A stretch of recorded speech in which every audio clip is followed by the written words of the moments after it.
All right, everybody. Welcome to episode 6 of the Panther Nation podcast. I'm Rashad. And I'm David. And there's a little bit going on this week. We got a little bit to talk about. It's kind of a slow news week, but there's a couple interesting articles that went up that we're probably going to take a look at. Going to talk a little bit about salary cap, kind of where we're at right now. A couple other things, so should be a little bit entertaining. Just bear with this. It's a kind of a slow news week, so we're just kind of gonna talk about a couple things that happened, but it's really slow. Nothing too much. Too much happened. How's your week so far? You good? Yeah, man. Pretty decent week. It's early though. It's only Monday. It is early. It's early. I'm actually heading back home tomorrow, so short week. Short week for me, dude. All right, man. So this week, speaking of this week, there's OTAs begin this week. So OTAs start May 23rd through the 25th, resume May 30th through 31st, May 30th through June 1st. And then there's going to be a session on June 6th, and then there's going to be a session from June 8th and 9th, session on June 8th and 9th. And then minicamp is June 13th through the 15th. So if you happen to be in Charlotte, head out to the practice field, grab a couple autographs. I will be out there. I'm trying to go Wednesday, but it looks like it's supposed to rain Wednesday and Thursday, which is both sessions. So it's supposed to rain tomorrow. It's tomorrow, Wednesday, and Thursday. But those good old meteorologists have been incorrect. Didn't rain at all today, so I don't know. We'll see what happens as far as the weather. If it's coming south, y'all getting it because it's pouring in Rhode Island right now, my man. Is it? Yeah. So yeah, no, I don't know. I don't know where it's coming from, but it's supposed to rain. But I'm gonna head out there, try to get this Peppers autograph because I need it to. I've been waiting 7-8 years for this Peppers autograph. So I need that joint ASAP. You need that pep itch, man. Yeah, I need that joint. Two words for OTAs. Calvin Benjamin. Oh, is it time? I'm just saying we need to see what he looks like. I mean, it's going to be important to see what he looks like in OTAs. It is. So if he comes up, if he ain't looking leaner than he was when he was overweight, then it's going to be interesting to say the least. They said he's been working hard.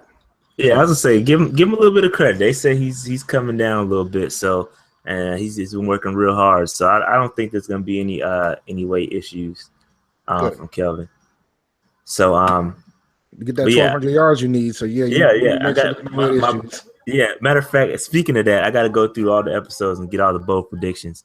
I might have a couple on this episode. Stay tuned. We need a soundboard, man. We need a soundboard. We need a soundboard, a bold prediction sound effect. Because I think I might have a couple. This podcast, this episode. Right. But yeah, I'm sticking with that 1,200 yards bold prediction. Kelvin Benjamin, sticking with it. But yeah, so again, yep, that's OTAs. Gonna be interesting. I will be out there. I'm gonna try to head out there. I'll head out there probably Wednesday and or Thursday if I can't get that autograph, that Peppers autograph. Then I'll probably be back out there on Memorial Day on the 30th. If I can't get it. So any listeners happen to be out there, I'll be out there. Say what's up. Pretty cool dude. All right. So next up, well, I'm gonna skip around a little bit. We had a little itinerary, but I'm gonna skip around and go on the two. We had two signings this week. We signed Deshaun Smith, tight end from LSU. He was actually a part of the mini camp, and to make room for him, we let go of offensive tackle Pierce Slater. To me, it kind of still looks like we're trying to figure out that tight end position. We'll definitely dig more into that later. Yeah, we got definitely gonna dig into that. But so we signed a tight end. He's got that typical size. I think he's like 6'4", 6'5", something like that. So it looks like we're still reaching for that. And then next we signed Toby Johnson. Got a hog molly, 6'4", 325 from the Vikings. They actually waived him, and we picked him up off of waivers from the Vikings. And then to make room for him, we actually released Kyle Cragen. The guy that has his father play for the Panthers. That's sad. That was pretty short stint. That didn't last too long. It's not funny. It's not funny, but it was a good story. I mean, I just wish they would let that play out a little bit longer. I mean, we all know he probably wasn't gonna make the team anyway, but it was a good story, and it sucks that it ended less than 2 weeks. Yes, that's the business. That is the business. Yeah, that's the business for you. Dad couldn't save him, man. Dad couldn't save him. Nah, man. Dad can't save you from everything. All right, next up, there was an interesting article on Panthers.com written by Bill Voth. Give him credit. Shout out to him too, because he used to run Black and Blue Review. I used to visit that site pretty religiously, and he moved over to the Panther staff, which is pretty dope. But Black and Blue Review got shut down. Yeah, he used to break news really quick. Like, he typically was the first one to break the news when it came to Carolina. Yeah, he's a good dude, man. Really good writer. And lots of credit to him, and shout out to him for moving up to the Panther staff. But he had an interesting interview. He interviewed Steve Wilkes, defensive coordinator. He took over Sean McDermott's position. He was the former secondary coach, and this I wanted to kind of touch on this because there was some. I pulled some notes from it. There was some really good quotes, and I think there's a lot of insight to be gathered from this. So I'm just going to run off a couple. We talked about Thomas Davis, and I think there was a big thing about us reducing Thomas Davis's snaps and making room for Shaq. And the quote from the article was, quote, with Thomas Davis getting up there in age and years, we've got to cut down his reps. So there will be times where Shaq is going to be in, and we're going to try and relieve Thomas to get him some rest. What are your thoughts about Thomas Davis getting up there in age and reducing his snaps? Well, they drafted Shaq Thompson to replace Thomas Davis. Thomas Davis has been playing at such a high level, so it's kind of like it's going to start to pressure the team to make a decision on Thomas. Like, he's entering. He's been in the league for 13 years, 12 years now. He's going into his 13th year. So it's just a matter of Shaq is going to have to start taking over some of that stuff. He tore his ACL 3 times, but he's still playing at a high level. And they drafted Shaq to replace Thomas when it's all said and done. And just to piggyback off of what you said, this is actually Thomas Davis's last year in his contract too. So I can't imagine us parting ways with Thomas Davis in any fashion. He's actually playing really well right now. Like, he might be older, but again, with his all his knee issues, he doesn't have as much tread on his tires as you would a player coming out on his 13th year. Sorry, it's not the same because he's had his ACL injuries. So I don't know, man. I'm with it. As long as it doesn't affect the defense. And I mean, obviously Shaq is capable, man. The one game I remember, it was the Tennessee Titans game. I think this was a couple years ago. And Shaq, I mean, he had this amazing hit. I don't know who the recipient was, but that hit was like vicious. And so Shaq, he has a safety in him. He's essentially Thomas Davis clone. But again, as long as the defense isn't suffering without Thomas Davis on the field, you got to start having that succession plan. So I guess it's Thomas Davis can't play forever. So it's time to kind of think about the future there. But I don't know, man. He's playing so well. I'm just kind of like, man, I don't want to see it. I want to see it happen right now. The thing is, even if Tom continues to play at a high level, we're not going to be able to. We'll probably try to re-sign him, and they'll probably sign with us at a hometown discount. Oh no doubt. I have no doubt about it. But the threat is Thomas Davis is going to. Go ahead. the biggest threat right now is what's going to happen when Shaq's contract is up, and we're going to have to pay Shaq that big money. So, well, just to be real, linebacker money isn't big money. I mean, it's not as big as, it's not as big. I mean, think about Luke's contract. He's the best linebacker in the game, and his contract is, I think he's making on average about $10 million a year. So, like, I don't think it's going to be a problem with us having to re-sign Shaq when that time comes around. Go ahead. Why did I think Luke made 12? It might have been 12. Yeah, I think you're right. Yeah. I think you're right. On average, 12 million. Sorry. Yeah, so like we know that Shaq ain't getting 12. He might get 9 or 10. He probably could get that in the open market. Nah, I don't. Because he's got the talent, man. Let him sit in the freaking open market. Outside linebacker. I don't know. I don't know either, man. But we got to think about that because Thomas Davis, yes, he's playing at a high level, but Shaq, we're gonna have to sign Shaq long term because he's gonna be the long term option. Yeah, no, I agree there. It's just Thomas Davis is such a good dude, man. Such a good guy. It's just you hate to start thinking about that life without Thomas Davis because he's a great player, a great guy overall, just a good dude, man. And he's playing well, so it's not like it's not like he's coming toward the end of his career and he's falling off. I mean, the dude is playing Pro Bowl level football right now, and I don't see him slowing down at all. But again, I get it. You got to start thinking about succession plan.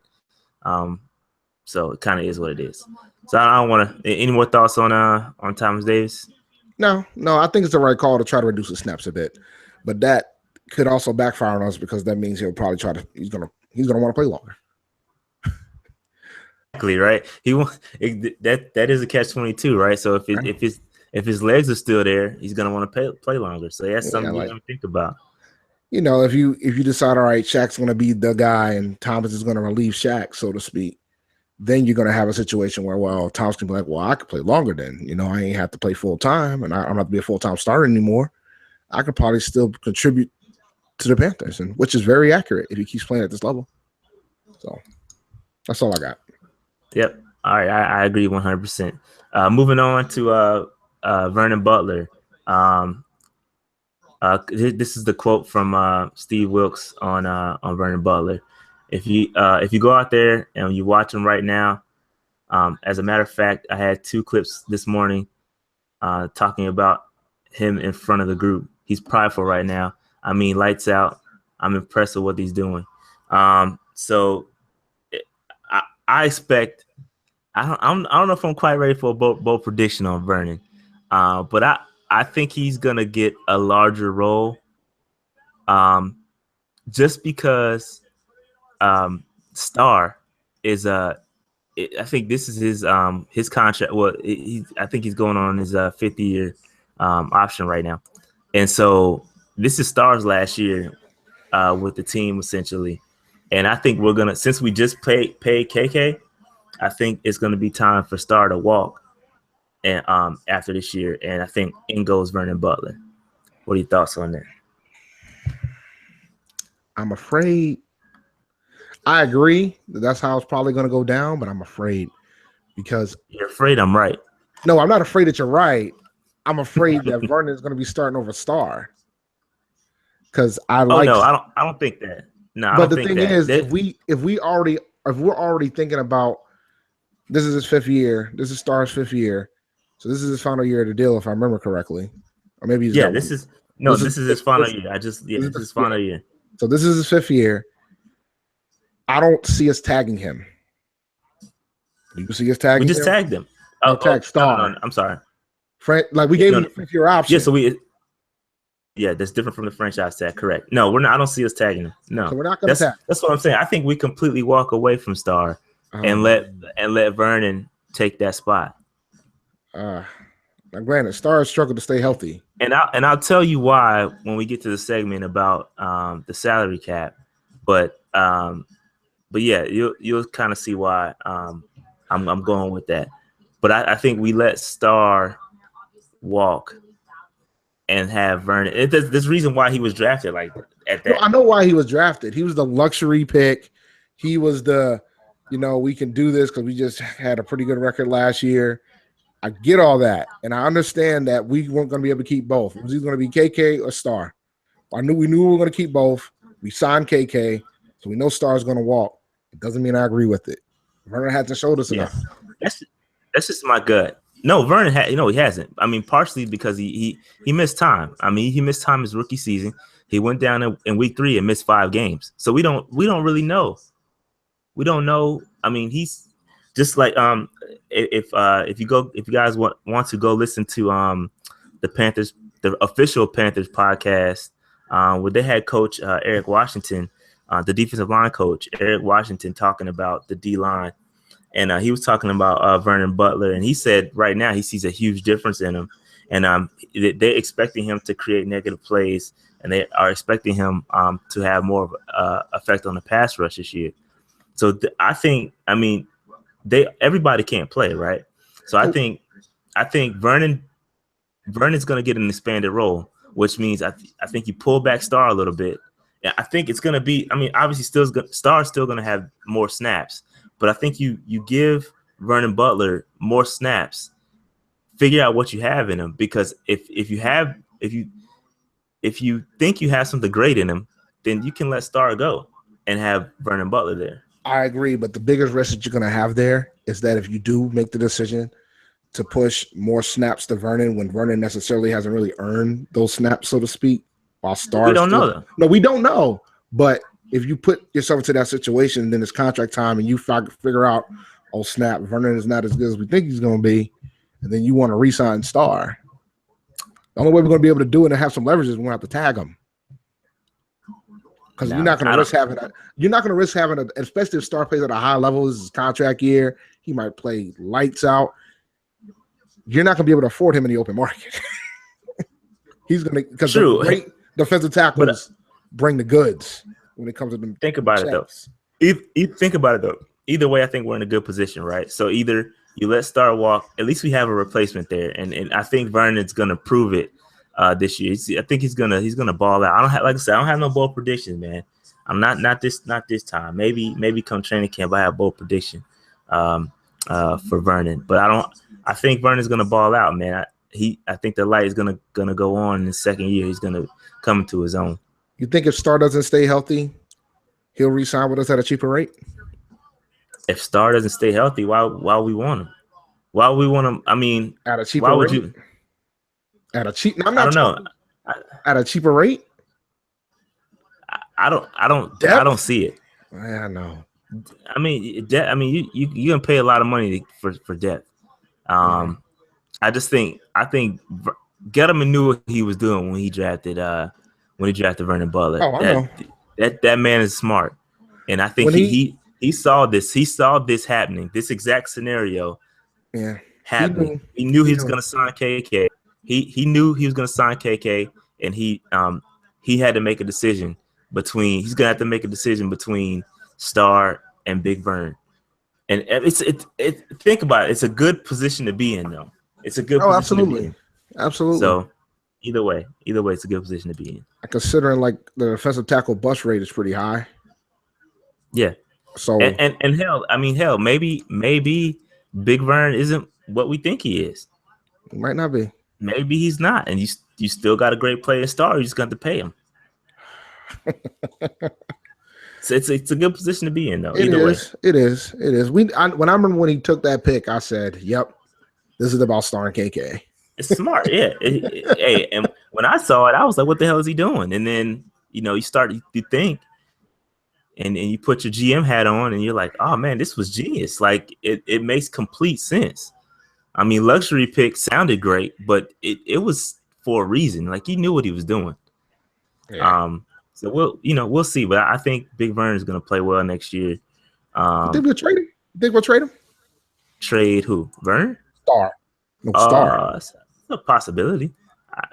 I'd rather us get something for him. That's my just point. Let him go on a free market. That's my point. Like you think we could potentially, try to get a trade in during the season before the deadline? Knowing that it's his last year, another team might be willing to tag him if he's going to play at a good level. I think that's a possibility.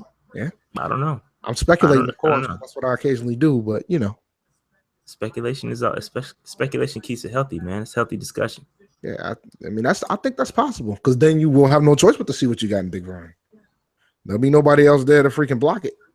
Well, no, I know what it's like to have 0 DTs. I don't think we want to go back to that era. So I think let's hold on to what we got and let's just stay in a position of power. Because again, that's a bargaining tool as well. We don't. I mean, we don't. If we would trade Coney, nobody's safe. Well, Coney. Well, that's a different story. I won't go too far down that. That's a different story. But I don't know. Any more thoughts on Big Vern? Nah, I'm good. I mean, I'm hoping that he works out because, like you said, the odds are pretty high that he'll probably end up being the starter when it's all said and done. Because I don't think we're going to re-sign Star. I would like him to, but I don't see it happening. I don't know. We'll have to see. We'll have to see the cap. When that cap discussion comes around in the next couple minutes, you'll see what I'm talking about. But our next up, he talked about the cornerback. So here's his quote, Steve Wilkes' quote on the cornerbacks. He said, "So if James Bradbury and Darryl Worley on the field for the first defensive play." Oh, I'm sorry, this is not his quote. This is not his quote, but this is just an interesting note.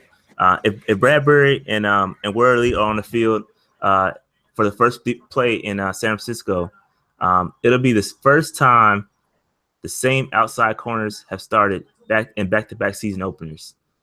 That's crazy, right? Under Wilkes. Yeah, that's insane, but believable because Gettleman really never took the secondary position seriously like that. Not since he's been the GM. Then when you go from back in the Fox era, I mean, Chris Gamble retired, right? Like near the end, so that would make sense. So here's what we had, and just imagine if some of these guys were still around. So like 2012, our starters were Chris Gamble and Josh Norman. Like just imagine what that would have been if they kind of hung out together. That would have been pretty crazy. Yeah. Albeit Josh was a rookie, he didn't play that well, but Gamble was great. It was very surprising to see him retire like that. In 2013, I think it was Josh Thomas and captain.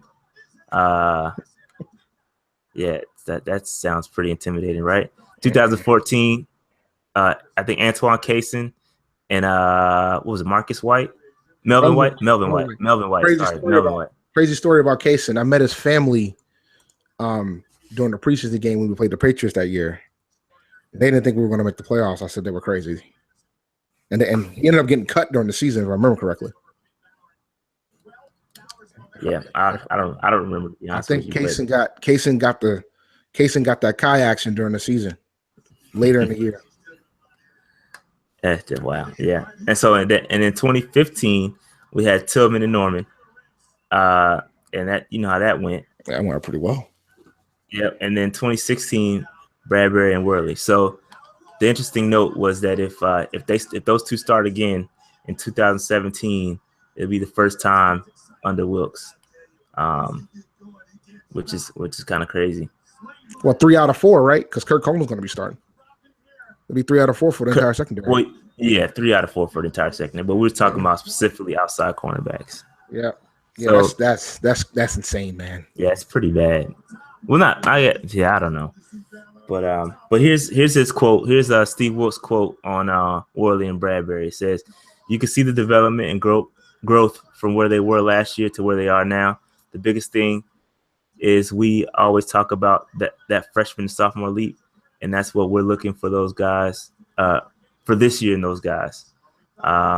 He said at times last year they were a little hesitant. You can watch them on tape. They see certain things, but they're not really reacting fast. He says, "I think you're going to see them play a lot faster because they understand certain things and where they can process it quicker." So that's good. I mean, obviously you expect guys to jump from year 1 to year 2, but it's good to see that he has positive things to say about the cornerbacks. So oh, and a quick note on captain. He did say, which is kind of interesting. He did say that they want Cap to play nickel. Also, he does want to compete outside for outside position, but they're sliding him for nickel, which we all knew, but it's just a good nugget to hear from the coach. So, any thoughts on Cap? Cap can mess around and get a starting slot, but we'll see. I don't think that's the optimal choice. I think like we discussed in previous episodes, it'll probably make more sense for him to be at the nickel spot. Yeah. But I could see if Worley or Bradbury takes a step back, Captain takes that spot over. I probably my prediction, I see it shuffling through the year, but I definitely hope and expect Bradbury and Worley to man up and get that spot, and then have Cap play the nickel. I think that's where everybody fits best. And you don't have people playing out of position. We know what happens when people play out of position in the secondary, and it wasn't pretty. Somebody go ask Benet how it is to play out of position. It wasn't pretty at all. Not in those streets. So that optimal, we would like to have Worley and Bradbury starting, and Cap at the nickel. So then he went on to talk about the safeties. It just really he just said Mike was a extension of the coach. Mike Adams is an extension of him in the secondary. So he likes having the experience in the backfield. So any thoughts on that? We have no safety depth, none at all. Yeah. So that's the thing. Yet. So he talked about that too, because he said that's the main thing I noticed. Steve Wilkes himself said he's not overly concerned. But they're intrigued by a couple guys, but there's I'm concerned there. That's one place where I'm like, wait a minute, because if somebody goes down, we're pretty much screwed. Colin Jones is the only one on our bench that has experience, and I don't want him starting. We remember the Redskins game. Oh yeah, he got crushed. He got torched during the Redskins game. This was 2 years ago, I believe. Man, Deshaun Jackson just it was bad. It was very, and Deshaun Jackson is actually in the South this year, so that we don't want Colin Jones starting. Please no. So we need everybody to stay healthy, because we do not want Colin Jones starting at safety. We need to go. Something else needs to happen there. We need to make a move at safety to pick somebody else up. Yeah. So there's only 6 career starts for the folks on the bench for the safety position. All 6 of them, Colin Jones. That's not good, man. So, you got Dean Marlowe, L.J. McCray, JaVale Dixon, Desmond Southward, and linebacker converted safety Brian Bletchen. And so then the only one that started was Colin Jones. Now 6 starts. Yeah, you don't want no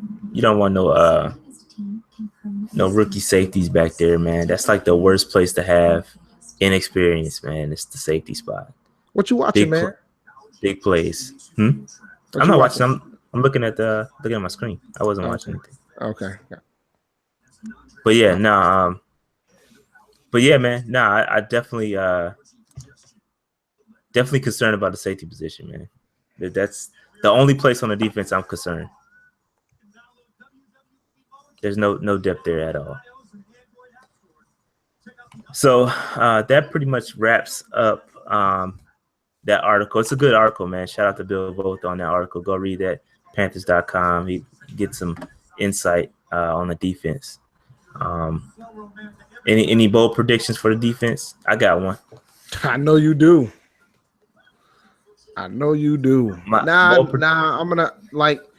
this should be a top 10 defense, man. That's my bold prediction. Top 10 defense.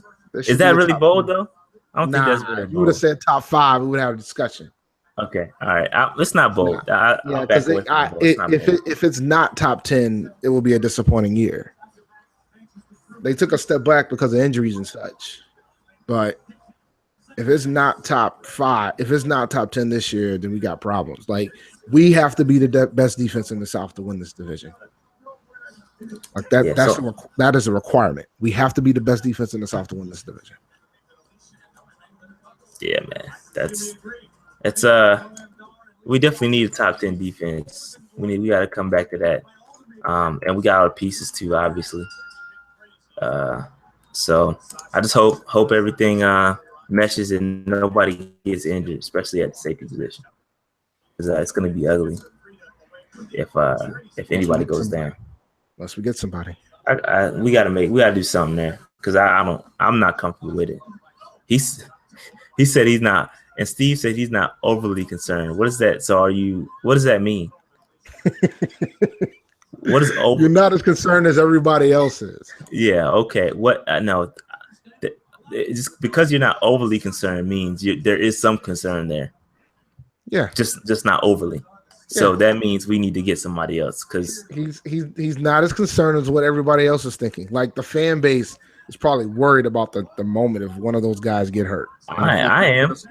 Colin Jones marching on the field, or Dean Marlowe marching on the field.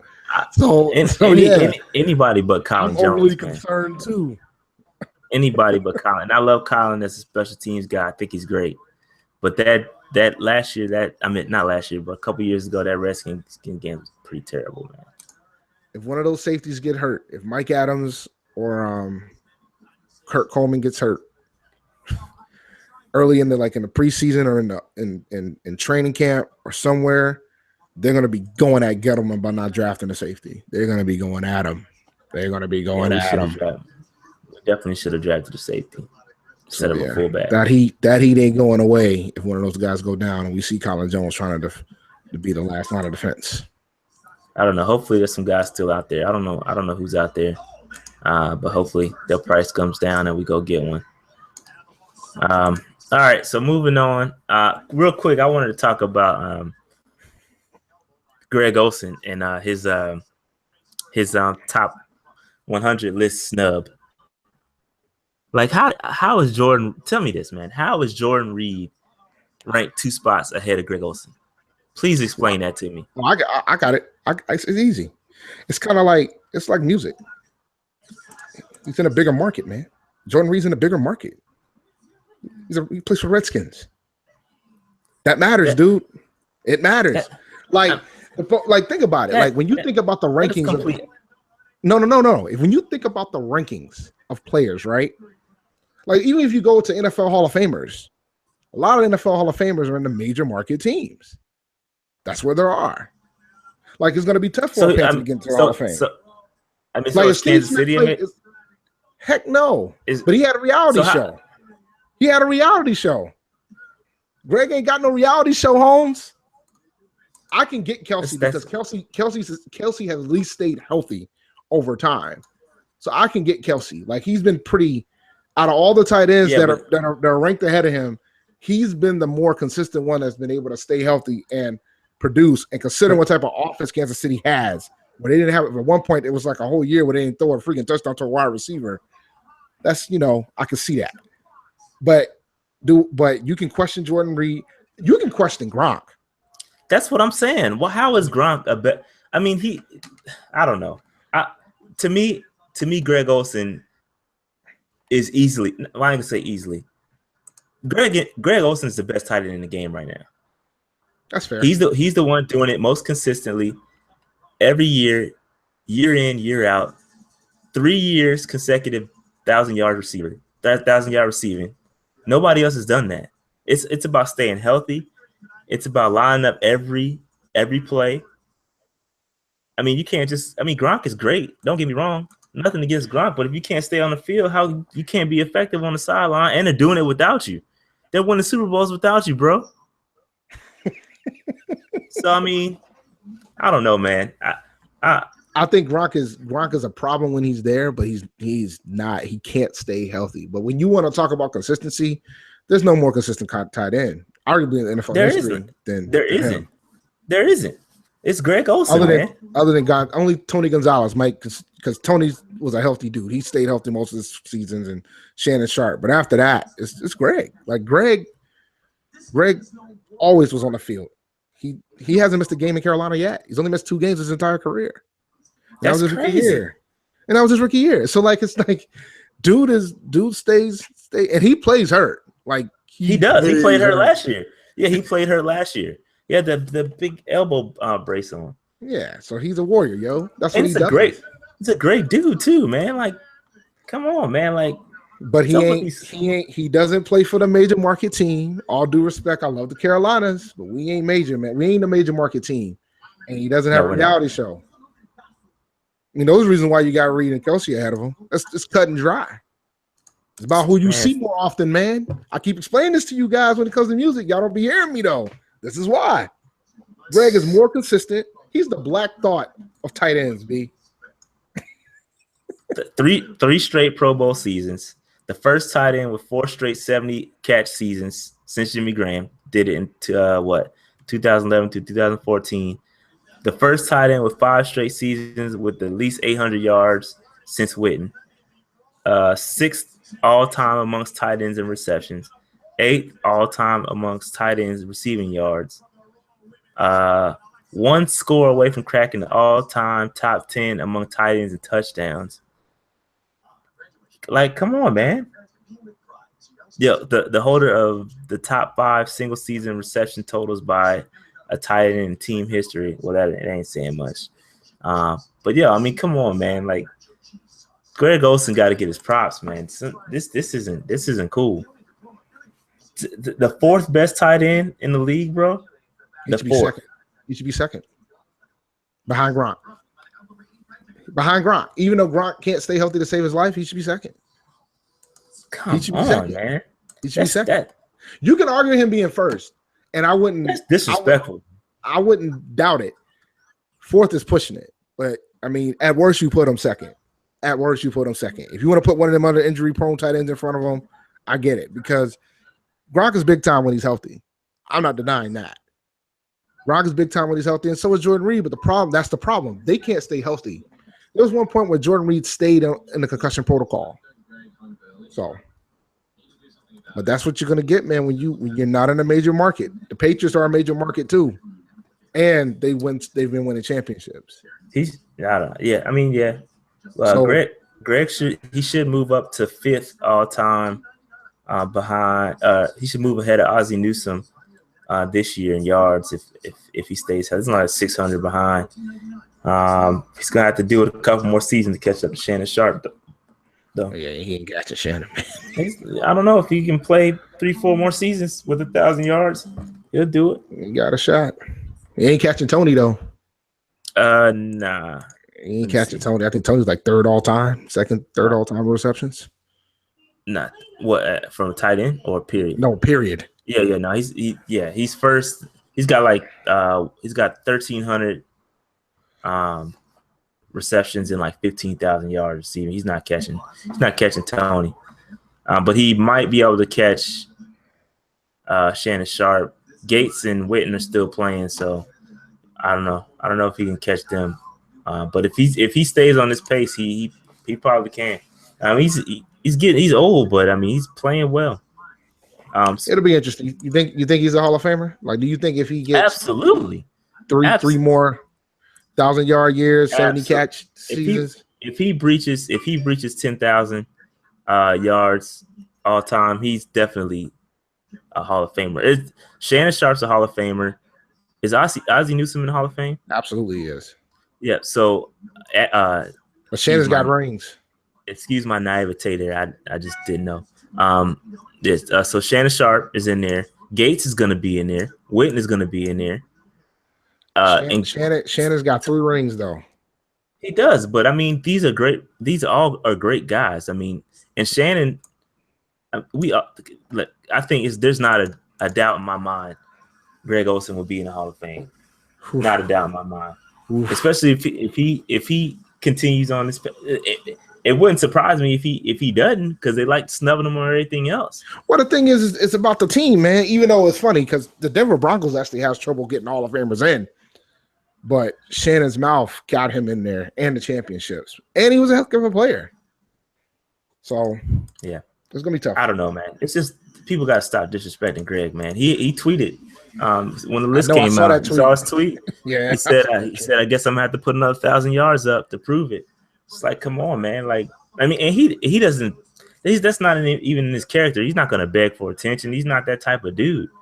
But as you know, it's bad when he's seeing the disrespect. Yeah, it motivates the dude, man. You can tell he just bottles that stuff up and just brings it on the field, man, which is awesome, man. I love Greg. He's a great guy, man. Stuff he does for his son and all that, man. It's awesome, man.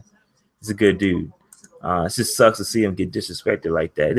Jordan Reed is not better than Greg Olsen. Please, no, he's not.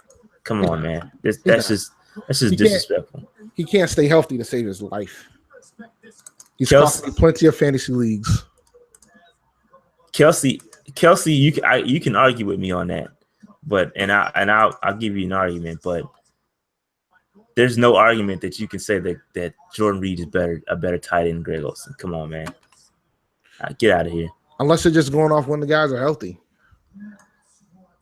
That's the only way, because when those guys are healthy, I mean they put the numbers on the board. The problem is they're not always healthy. When's the last time Gronk played a full season was 2 years ago, right? No, he didn't play a full season then. I don't remember. Gronk stayed hurt, man. I don't know when the last time he played a full season. I couldn't tell you. Jordan Reed, I don't think he's done it yet. He hasn't done it yet. Yeah, because he killed. He was a fantasy killer that 1 year because I had him on my squad. I think it was my championship year. He was killing. But yeah, man, that's I don't know, man. It is what it is. But speaking of that, so that leads into our next segment here. Kind of segue right into this. So do the Panthers? We as in the Panthers take Greg's durability for granted? Like, do we just expect him to be out there? Because right now there's nobody behind him. You got Ed Dixon, who is serviceable. But obviously, he's not the same type of tight end Greg is. So, and we're still struggling. We brought in a guy from LSU. So do we take his durability for granted? Like, absolutely, because there doesn't seem to be any kind of plan to replace him anytime soon. Absolutely, we do. Absolutely, we do. And the way that we drafted, I wouldn't be shocked if they veer off from using the tight end once Greg is gone. Just have a blocking guy, considering the way that we drafted. But yeah, we absolutely take for granted how durable he is, because there's going to be a moment where he's not going to get up and play. Yeah, yes, that makes me a little nervous. This equals my concern for the safety on the offensive end. At tight end, there's no depth there at all. Like, there you got Ed Dixon, and that's it.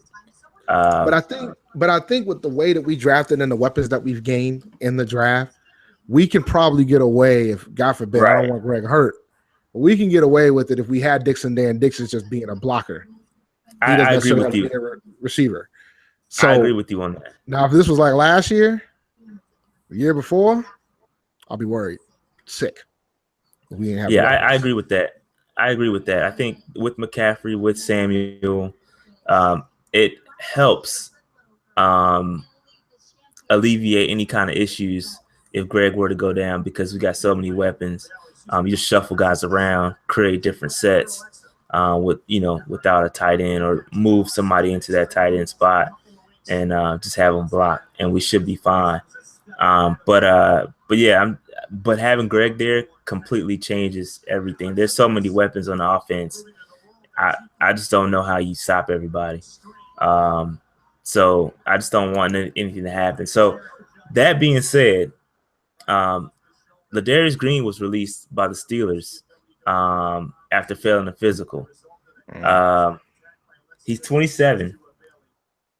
He's that old? Yeah, he's 27. I didn't think he was that old.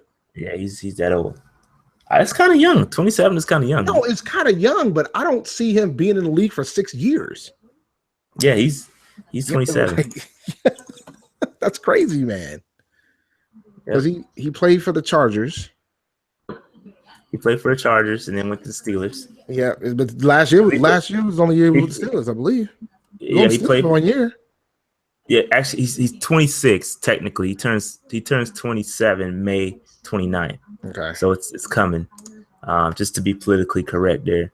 But yeah, so he played with the Chargers all 4 years, and then he got his big deal with the Steelers. But they released him. I looked at the dude's injury history and did not realize he had that many concussions. Oh yeah, man. Yeah, man. His concussion history is a bit concerning. Because before I saw that, I was like, how do you let go of Ladarius Green? The dude's he's nice. Then I went back and looked at his injury history, and I'm like, damn, like he's concussion. His concussion history is a problem. Like it's really bad. Yo, he might be one of those guys that just hang it up if nobody tries to take a chance on him, because with all those concussions, man, you can't sustain that. Like he had a lot of concussions for San Diego, and he had some. I think he had one in Pittsburgh too. Yeah, he had one in Pittsburgh. Yeah, he had one in Pittsburgh. I think he had a total of 4 or 5. I could be wrong. I think it's 5. I think he had 2 in one season, which is kind of crazy. Yeah, so like, I think in 2014 he had 2 in one season. But to me, I'm like, man, like we got to bring this dude, at least take a look. Because it would be nice. Didn't he? He had another injury too, right? Ankle. Yeah. So he had, in the off season, he had prior to this season, he had an ankle issue, and I think that kept him on the PUP. So when he came off the PUP, that was because of his ankle. Yeah. So I'm like, you know what? Before I looked at the injury history, I was like, yeah, we got to bring him in. Maybe see if we could, because we would need him. Like we would need him to be star. You know what I'm saying? You bring him in, you pay him. He's got a bag from the Steelers. It's like he's guaranteed so much money through them. So his money isn't an issue. Come and bring him in, give him a minimum deal, and then kind of stash him for like a year or so. Let him play obviously, but he wouldn't. There's no pressure for him to perform at a extremely high level. Make sure his head's straight, and then kind of you got somebody just in case Greg decides, or not decides, but in case something happens to Greg. But I'm a little concerned about the tight end depth. Also, Gary Barnidge is out there. That's who we need to sign. Yeah, who we need to sign. But I know he's probably going to ask for more than what Ladarius will ask for. Yeah, so I was thinking Gary Barnidge would be a good pickup, but you got to think. Obviously, when we had him the first go around, he was just asked to block. I mean, he really didn't, play out to his potential here because he didn't play that role. That receiving role is just a blocker. But now he's not. I don't think he's going to want to come to Carolina to back up essentially Greg. He wants that money, and he's gonna want to starting tight end money, and he wants to be featured. We play 2 tight end sets here in Carolina. Yeah, but they're not. That second tight end isn't featured. It used to be first year Cam's first year. We had Shockey. We had Shockey and yeah, man. He used to be. Those were the days. Yeah, and Greg can block, and not Greg, but Barnidge can block. Gary Barnidge can block too. Could you imagine if we had Barnidge, Olsen, KB, Funches, McCaffrey, that Samuel? Woo. Yeah. So, but I think if Barnidge keeps sitting out there, man, he's going to have to cave a little bit. I think he's got all the cards. He's got all the leverage. I think he's got all the leverage. Not if all the cap space is spent. No, I think he's got all the leverage, man. He wants to win. He's playing it. I think he's playing it right. He wants to win. There was a rumor that we were gonna have him come in, but I think he paused all his visits at one point, and then I don't know what happened. So I think the Steelers are gonna make a play at him now, though. They released Ladarius. The Steelers are an obvious pick for him, and they play They use their tight ends pretty well. So they played the Browns twice, and they played the Browns twice. So I don't know, man. It would be nice to bring in another tight end though, just to be on the safe side. But again, you don't want to overpay either, because we got the cap to do it. That's our next subject. But we got the cap to go ahead and make some other moves if we needed to. Ladarius, injury prone Ladarius. Yeah, no, Ladarius is tough, man.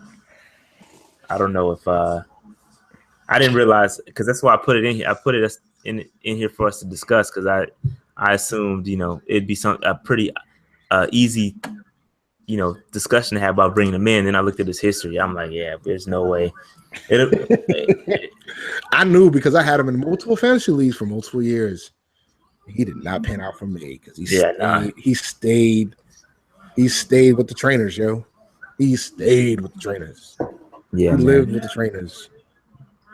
So. Yes. So I don't know. I hope we do something. I hope somebody steps up and can fill that second tight end. I mean, obviously we got Ed Dixon there, but I don't know. I don't think he's a long-term answer. I think he's kind of old too. So, but like I said, man, maybe Carolina made the executive decision that tight ends not as important.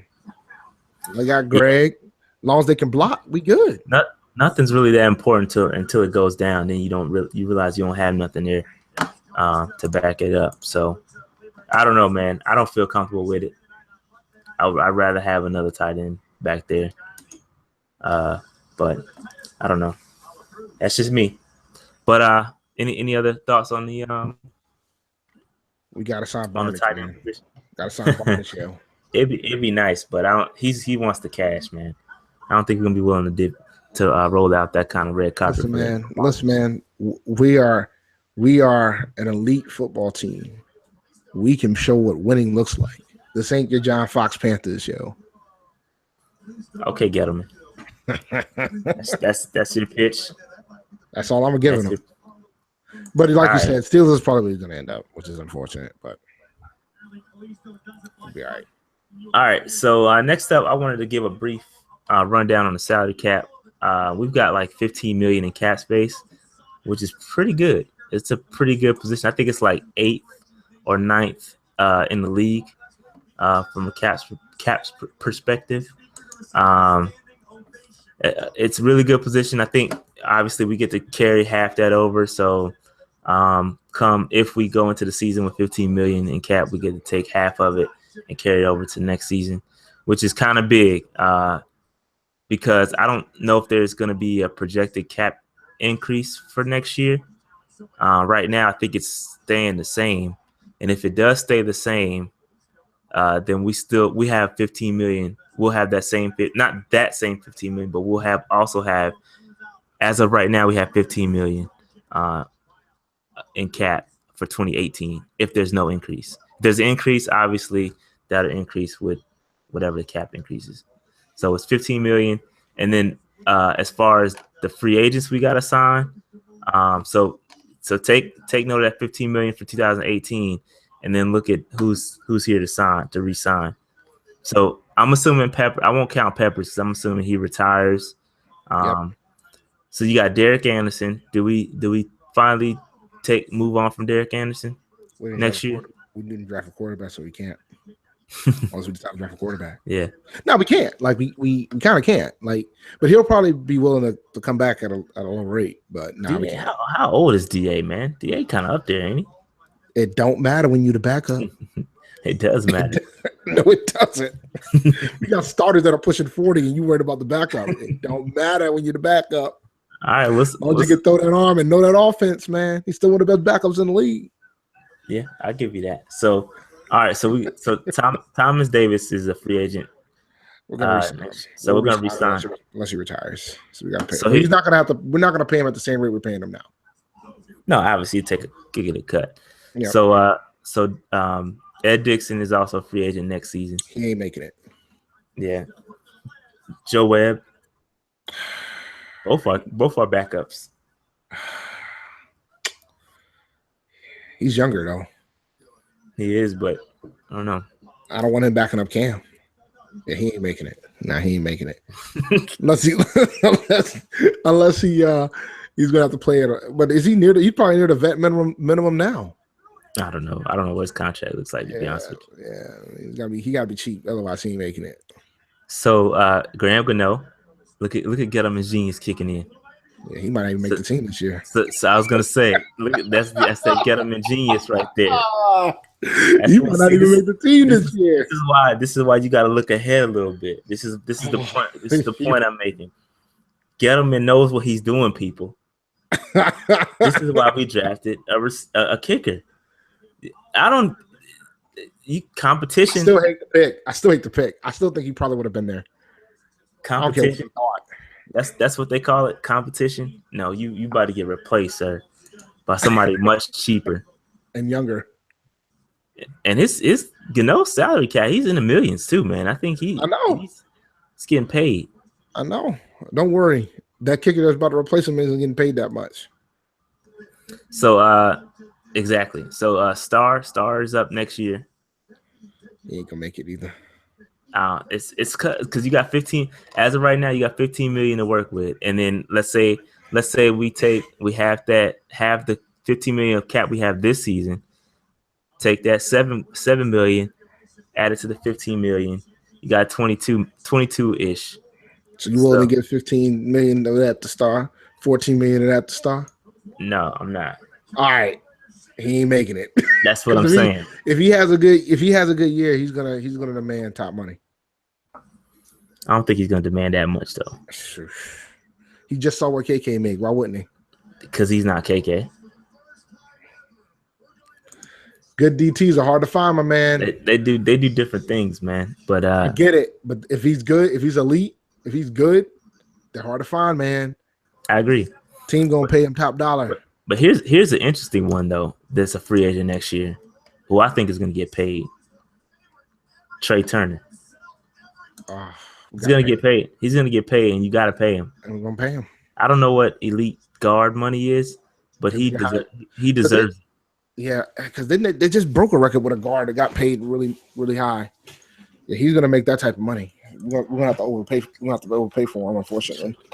Well, Gettleman doesn't overpay for much, so I don't think he did overpay for Matt Khalil though. For a hard molly, he will. He better. And that's the thing too. He has to pay him. After what he gave Khalil, he has to pay him. He has to. Left tackle money isn't. I get it. But that's injury prone left tackle money right there. You have to pay him. Sure. I mean, he's probably one of the best. He's one of the best guards in the NFL. You have to pay him. Yeah, he's good, man. So that's really the big one. See, that's the thing. So if you look at that, if I gotta pay somebody $10-11 million, it's gonna be him. You have to pay him. We really don't have. But if you look at it, though, we really don't have much to re-sign. Like, Noah is also a free agent too next year. So both guards are free agents next year. So bye Norwell. Hello. Nah. Hello, Trey. No, Norwell, man. Norwell won't demand that much. Taylor Moton. I'll leave it at that. He play guard too, dog. He can play guard, but all I'm saying is this: we ain't gonna be able to sign both of those guys. Who would you rather have coming back? No, Trey all day. I mean, all right. So we gotta pay Trey. Noah's gonna be stepping, man. I think we're gonna keep 1-2 step, man. We can keep we can keep Noah, man. I think Noah's gonna stay on. But no, it's just interesting. It's just that's why I like these salary cap discussions, because you get insight as to why moves are made, and you look at it years ago. Gettleman saw this Star KK thing happening. He saw. I bet you as soon as he drafted, he knew this was gonna come.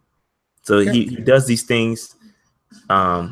Just that I challenge the casual Panthers fan to look into the numbers, and you'll understand why it's easy. It's an easier pill to swallow on some of these cuts. Like when you look and see why Steve Smith is cut, or somebody like that, or D'Angelo Williams.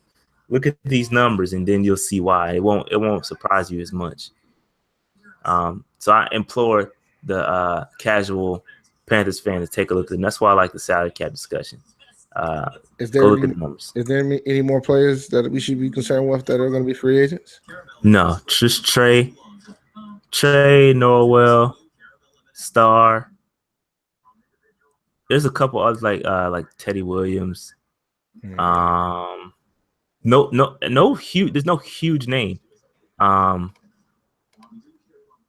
Because KB will be on his 5th year. Yep. So there's no huge names. He still could get cut. Yeah, I mean, ladies and gentlemen, he's nice. I know it's not going to happen. Well, we don't think it's going to happen yet. Bold prediction is that what you're trying to say? No, I'm not gonna. I don't want to wish anybody getting cut. Not Kelvin, not yet. But listen, man, I'm still thinking about how we drafted, man. We shifting how the offense is going to play. At least that's the theory. Nah, man. Too many weapons, man. All right, we'll see. Got to keep the weapons. We got to draft. Get another fast guy, man. Speed kills. But we'll see. But I, based on the guys that you named, we got to re-sign Trey. Yeah, Trey. I think Trey. Yeah, Trey is number one priority. To me next year, Trey, Star.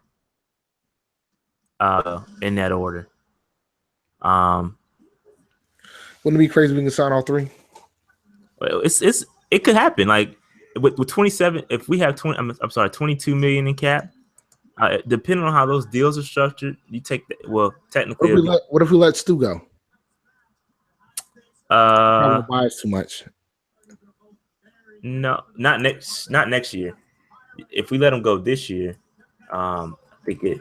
I mean, I think actually I can double check on that. But if there's a couple guys, if we release Michael Orr, for instance, which I really think is going to happen, by the way.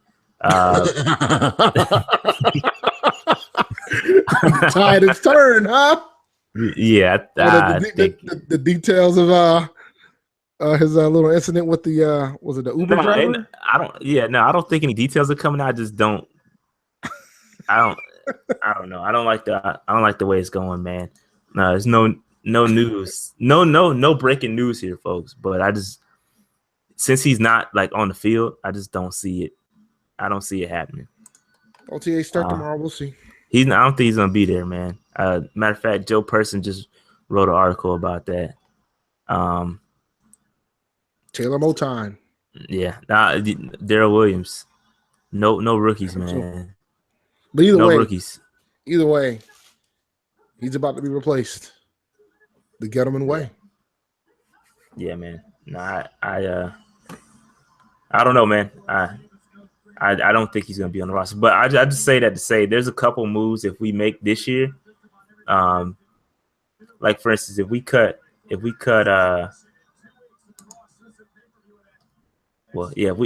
Gano this year, it won't really save us nothing next year because he's a free agent. So if we cut say we cut Michael Orr this year, shoot, we get a lot of cap space back for next year. What's his contract like? He's getting paid next year. Yeah, he's got a $5 million he's got $7 million cap hit next year. Oh. So if we cut him now, we save $2 million this year and $5 million next year. So yeah, I think he's out of here, B. Yeah. So just that's what I say that to say cuts like that, we can make those cuts and we can add to that cap next year. We can re-sign folk. Yeah. But all right, man. That's all I got. Any final thoughts? Keep pounding, man. That's it. Keep pounding, man. That being said, we're just gonna keep it simple. I'll see y'all guys on the next video. Thanks for watching. Go to the Facebook page, like it. Twitter, what's the Twitter? Panther Nation PC. Panther Nation PC. Panther Nation podcast. Podcast. Panther Nation podcast. On Facebook. And we don't want to get sued. Yeah, we don't want any podcast beef. So shout out to the dudes at the Poundcast again. But all right, that's all we got. See you guys in the next video. Keep pounding. Keep pounding, guys.